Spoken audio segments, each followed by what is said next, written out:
তাদের ফর্মুলায় বাংলাদেশের কোন রাজনৈতিক দল যদি পা দেওয়ার চেষ্টা করে, এটার বিরুদ্ধে আমাদের রুখে দাঁড়াতে হবে।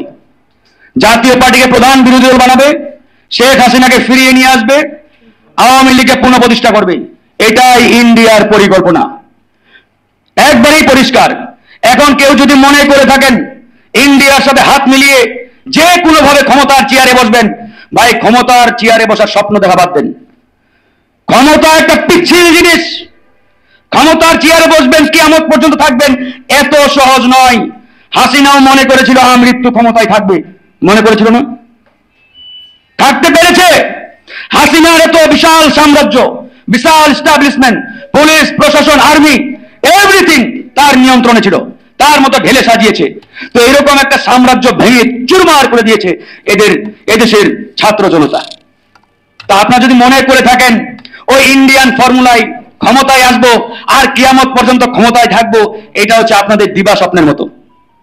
আপনারা এখনো ঘুমের ঘরে রয়েছেন। চিন্তায় পরিবর্তন নিয়ে আসেন, পরিকল্পনায় পরিবর্তন নিয়ে আসেন। এদেশের মানুষ আর কোনোদিন ইন্ডিয়ান কোন পরিকল্পনাকে এই বাংলাদেশের মাটিতে বাস্তবায়ন হতে দেবে না ইনশাআল্লাহ। জীবন যাবে, রক্ত যাবে, কিন্তু বাংলার জমিনে ইন্ডিয়ার কোন পরিকল্পনা বাস্তবায়ন হবে না। এই জন্যই আমরা বলেছি আওয়ামী দোসর যারা, জাতীয় পার্টি 14 দল, এদেরকে এই বাংলাদেশের মাটিতে রাজনীতি করতে দেওয়ার কোনো সুযোগ নেই। একবারে স্ট্রেট ফরওয়ার্ড। আওয়ামী লীগ, জাতীয় পার্টি 14 দল সহযোগী যারা আওয়ামী লীগের ছিল, প্রত্যেকেই সমান সমান অপরাধী। কিন্তু আমরা তো আশ্চর্য হয়ে যাই, 3 জন চোর চুরি করতে গিয়ে ধরা পড়ছে, চোরের সর্দারকে আপনি শাস্তি দিলেন ফাঁসি, আর বাকি 2 সহযোগীকে পুরস্কৃত করলেন। বাংলাদেশের অবস্থা এরকম না ভাই? আওয়ামী লীগ যেসব অপরাধে অপরাধী, ঠিক একই অপরাধী তো জাতীয় পার্টি 14 দল সবাই অপরাধী।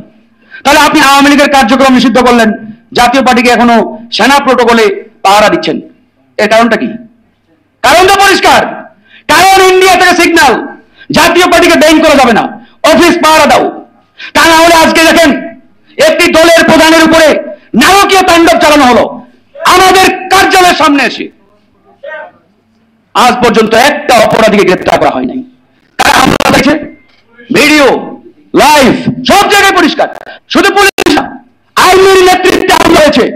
বোল্ডলি বলতে হবে, যে আর্মি আমার দেশের স্বাধীনতা সার্বভৌমত্বের প্রতীক, আমার দেশের সার্বভৌমত্ব যার হাতে আমরা তুলে দিয়েছি, সেই আর্মি যখন একটা পলিটিক্যাল পার্টির অফিসে এসে ভাঙচুর চালাবে, একটা দলের প্রধানকে মেরে রক্তাক্ত করবে, এই আর্মির হাতে আগামী জাতীয় নির্বাচন অবাধ সুষ্ঠু হবে, এটা আমি ফারুক হাসান, আমার দল গণ অধিকার বিশ্বাস করে না।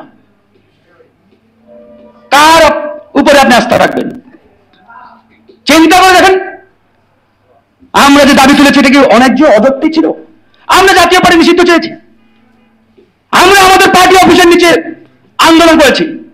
আমার পার্টি অফিসের নিচে এসে যে হামলা চালিয়েছে, দলের সভাপতি ভিপি নুরুল হক নূরকে রক্তাক্ত করেছে। কিন্তু আমরা আরো অবাক হয়ে গেলাম যখন একটা পলিটিক্যাল পার্টি লজ্জাজনক ভাবে সেই জাতীয় পার্টির পক্ষে অবস্থান নিলেন।